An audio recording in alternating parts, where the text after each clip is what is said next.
Okay, new haircut, new video. Today I want to talk about how to outsmart future you.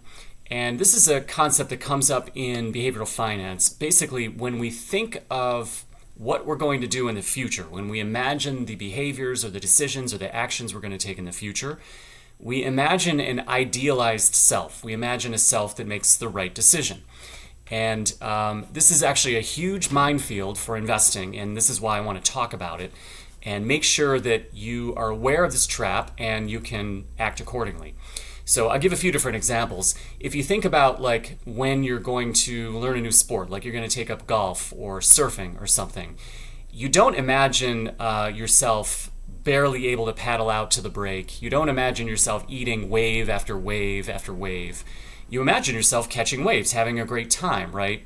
And this is normal because if you didn't do that, you wouldn't take up this new sport, right?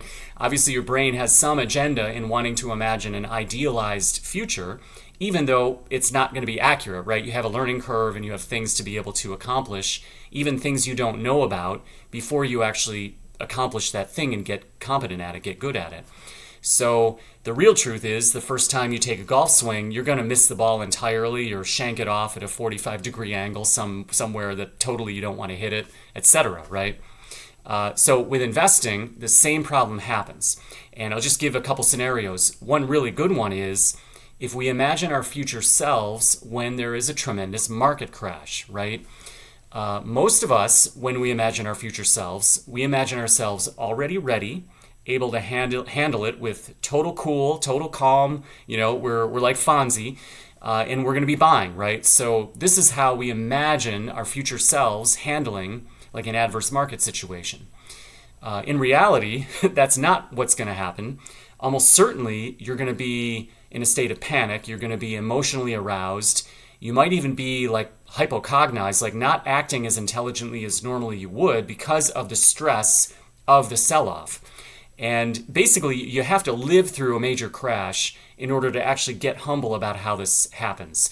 And so in reality, while our future self is we're imagining our future selves buying hand over fist and totally cool and ready when a correction comes, the truth is the future self that we actually are is someone who is scared, afraid, nervous, and prone to making bad decisions. In fact, prone to making horrible decisions and even rationalizing those decisions at the time and losing money, basically.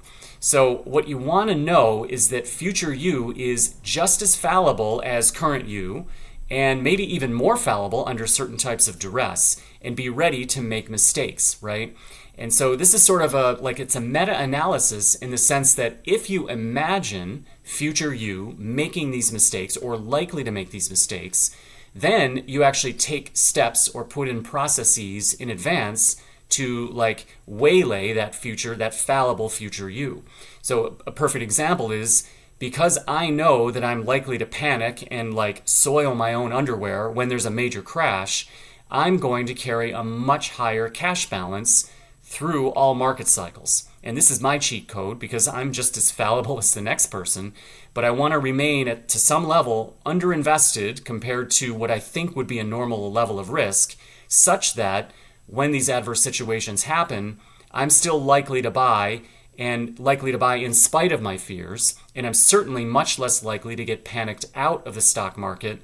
I mean, the worst thing to have happen is when the market crashes, you can't take the pain anymore, and then you sell, and there's this vortex of selling that sucks everyone in, and then you're not in the market when the market recovers over time, right?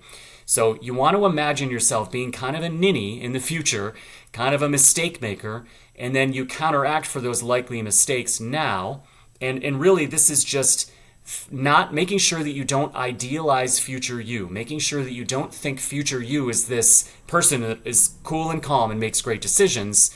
Pretend that future you makes certain bad decisions or is fallible in normal ways, and then you'll set in place ways to protect yourself, and that is how you outsmart future you. Okay? As always, thank you for watching.